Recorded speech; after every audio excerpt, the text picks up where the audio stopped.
Assalamualaikum warahmatullahi wabarakatuh. Perkenalkan nama saya Wan Anggaini dengan NIM H101121117.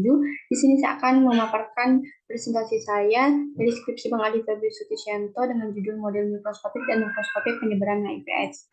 Adapun model makroskopik dan penyebaran HIV/AIDS itu terbagi menjadi tiga persamaan. Yang pertama itu DS per DT adalah perubahan jumlah individu pada subpopulasi susceptible dalam periode waktu tertentu dipengaruhi oleh menurunnya jumlah individu pada subpopulasi susceptible akibat tingkat penularan dari individu subpopulasi infected terhadap subpopulasi susceptible dan menurunnya jumlah individu pada subpopulasi susceptible akibat tingkat penularan dari individu subpopulasi AIDS cases terhadap individu subpopulasi susceptible. Selanjutnya itu DI per DT adalah perubahan jumlah individu pada subpopulasi infeksi dalam periode waktu tertentu dipengaruhi oleh peningkatan jumlah individu pada subpopulasi infected akibat penularan terhadap individu subpopulasi susceptible dan peningkatan jumlah individu pada subpopulasi AIDS cases akibat penularan kepada individu subpopulasi susceptible dan menurunnya jumlah individu pada subpopulasi infected akibat penjangkitan dari subpopulasi AIDS cases. Selanjutnya itu DA per DT adalah perubahan jumlah individu pada subpopulasi AIDS cases dalam periode waktu tertentu dipengaruhi oleh meningkatnya jumlah individu pada subpopulasi AIDS cases akibat penjangkitan kepada individu subpopulasi infected. Selanjutnya dari sistem persamaan tersebut kita akan mencari titik kritisnya. Persamaan DS per DT saya sama misalkan menjadi persamaan 1, persamaan DE per DT saya misalkan menjadi persamaan 2, dan persamaan DA per DT saya misalkan menjadi persamaan 3. Dari persamaan 3 kita dapat peroleh nilai I-nya itu sama dengan 0. Artinya nilai I-nya itu kita substitusikan persamaan 2 sehingga diperoleh omega S A per N sama dengan 0. Ini kita misalkan menjadi persamaan 4. Nah, dari sini kita bisa peroleh nilai A-nya itu sama dengan 0. Selanjutnya dari persamaan 4 itu juga terdapat dua kemungkinan, yaitu untuk A sama dengan 0 dan untuk E sama dengan 0. Untuk A sama dengan 0, maka nilai S boleh berapapun, sehingga S itu sama dengan S.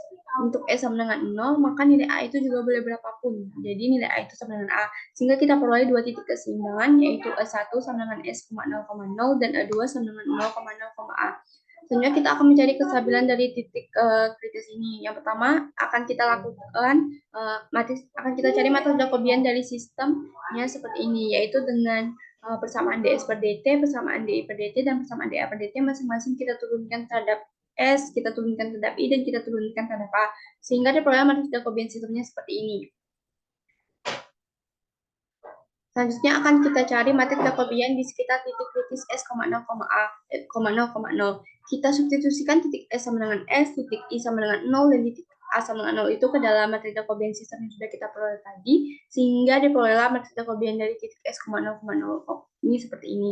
Selanjutnya kita akan mencari nilai agent dari matriks tersebut dengan rumus lambda I dikurang matriks Jacobian dari S, 0,0. Dengan cara ekspansi kofaktor, kita peroleh lambda dan determinan dari lambda dikurang beta S per N ditambah gamma minus omega S per N minus gamma dan lambda. Ini seperti cara pada umumnya, yaitu determinan itu ada min BC sehingga diperoleh lambda kuadrat dikurang beta S per N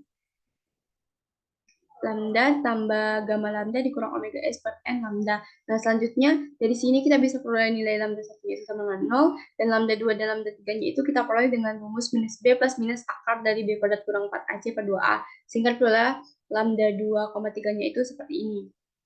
Nah, karena nilai lambda 1-nya itu sama dengan 0, nilai lambda 2 dan lambda 3-nya itu minus, artinya kurang dari 0, maka sistem di sekitar titik keseimbangan S1, yaitu titik S, 0,0 bersifat stabil asintotik. Selanjutnya kita juga akan mencari matriks Jacobian di sekitar titik keseimbangan yang kedua, yaitu titik 0,0, A. Sama seperti tadi, caranya kita substitusikan titik S sama dengan 0, titik I sama dengan 0, dan titik A sama dengan A ke dalam matriks Jacobian sistem yang sudah kita peroleh. Sehingga diperoleh matriksnya seperti ini. Selanjutnya kita akan mencari nilai agentnya, sama seperti cara tadi, dengan cara ekspansi kofaktor, tersisalah pengoperasiannya jadi lambda ditambah omega A per N, lambda ditambah gamma, dan lambda. Dari sini kita langsung bisa peroleh nilai lambda 1, lambda 2, dan lambda 3-nya. Lambda 1-nya menjadi minus omega A per N, lambda 2-nya menjadi minus gamma, dan lambda 3-nya menjadi 0. Maka karena lambda 1-nya sama dengan minus, lambda 2-nya sama dengan minus, artinya kurang dari 0, dan lambda 3-nya sama dengan 0, maka sistem di sekitar titik keseimbangan A2, yaitu titik 0,0, A juga bersifat stabil asintotik. Terima kasih, saya juga sudah mencari pencarian ini di Maple. seperti ini. Diperoleh titik keseimbangannya A sama dengan A, A sama dengan S sama dengan A sama dengan K sama dengan S sama dengan S. Ini matriks Jacobian dari titik keseimbangan 0,0, A. Ini matriks Jacobian dari titik keseimbangan S, 0,0, dan ini nilai eigennya. Sama seperti cara yang sudah saya dapatkan secara manual. Terima kasih. Apabila terdapat kesalahan, saya mohon maaf. Wassalamualaikum warahmatullahi wabarakatuh.